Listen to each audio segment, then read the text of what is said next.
Panda! Hello, this is Alex, aka Mr. Panda, and this is my review of Forma.8 for the Nintendo Switch.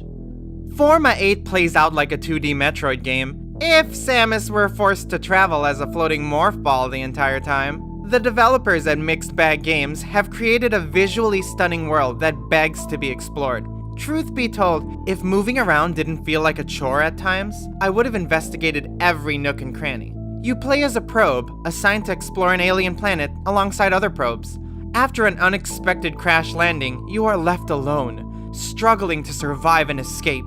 This dreadful sense of isolation screams Metroid, and the gameplay is likewise similar. Traverse maze-like corridors, solve environmental puzzles, and seek out collectibles. The biggest difference is that instead of running and jumping around, your probe can float for an unlimited time. Don't assume you can easily glide over obstacles though. Narrow pathways, locked gates, and airborne enemies constantly impede your progress. Shortly after the game begins, you find your first two weapons: an energy shield that unleashes a radial attack to hurt anything nearby, and bombs that detonate shortly after being placed. The game cleverly lets you combine the attacks, using the shield to fling bombs as a projectile weapon, provided you can aim effectively with the loose controls. Therein lie my biggest issues with the game. Your floating probe is slow and clunky. The slower pace may work when you enter areas for the first time, fostering deliberate investigation of your surroundings. But in larger areas or while backtracking, the sluggishness sometimes discouraged me from venturing too far off the beaten path, especially since the map doesn't show your exact location in a given room. It's more of an inconvenience, but it becomes a problem when compounded with the slippery movement. The probe's momentum carries it forward even after you let go of the controls, and you must pull it back to stop it.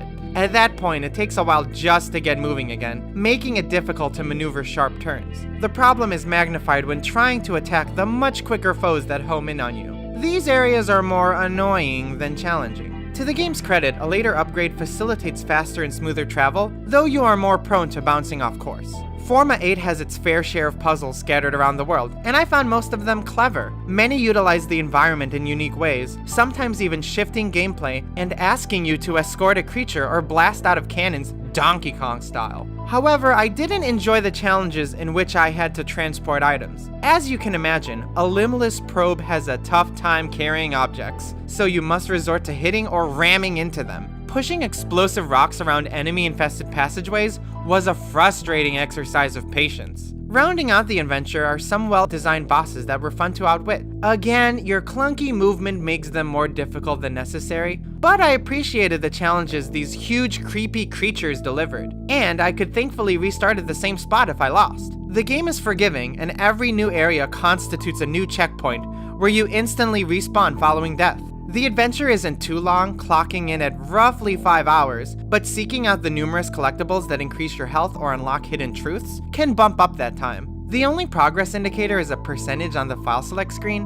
which may be an issue for completionists. Regardless, I loved coming across any hidden item, even if I didn't know its purpose at the time. Despite my gripes about the probe's movement speed, the world is genuinely entertaining to sightsee, and a lot of that is owed to the magnificent art direction. Embracing a minimalist presentation of stunning silhouettes among gorgeous backdrops, Forma.8 makes a big case toward embracing your inner voyager. The planet's inhabitants, though robotic in design, move fluidly. No matter how many enemies were present, I didn't experience slowdown, whether playing on the big screen or in handheld mode. In addition, amazing sound design immersed me in the world. Hearing something like a loud crash instantly piqued my curiosity about what lay ahead, and dark ambient music, coupled with atmospheric buzzing, added to the ever-present eeriness. The HD rumble added to the immersion, giving unique haptic feedback based on what was making noise in the vicinity. Forma.8 will please fans of the Metroidvania genre, particularly those who like the sense of dread and isolation in Samus's adventures. Other familiar elements like its environmental puzzles, hidden collectibles, and boss battles will also make enthusiasts feel at home. Controlling a floating ball is certainly a unique take, but its sluggish pace may discourage less hardcore fans to explore the alien planet. On the other hand, the beautiful minimalist world is the biggest counterbalance, encouraging you to seek out new territory. Overall, the game won't appeal to everyone, but those itching for more Metroid-like experiences might want to give it a try. I give Forma.8 a 7 out of 10. Thank you so much for watching my review. If you enjoyed what you saw, please consider liking and subscribing to my channel. Or as a probe would say,